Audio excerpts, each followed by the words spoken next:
हाल के सोबोदेरो जे टिन टाउन कमेटी सोबोदेरो हिंगोटा रानीपुर जे कामयाब चेयरमैन ऐं वाइस चेयरमैननि जी हलफ़ बरदारी जी तक़रीब डिग्री कॉलेज सोबोदेरो जे ऑडिटोरियम हॉल में थी गुज़री।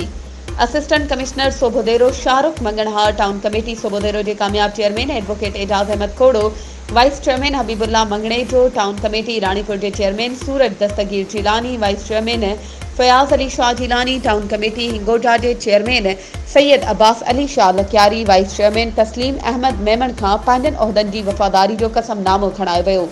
जॾहिं त हलफ़ बरदारी जी तक़रीब में वॾे तादाद में पीपी जे वर्करनि, सियासी समाजी सहाफ़िन, मोज़िज़नि ऐं शहरनि वॾे अंग में शिरकत कई। ख़ुशी जे हिन मौक़े ते चूंडियल चेयरमैन वाइस चेयरमैननि ते गुलनि जी वर्खा पिणु कई वई।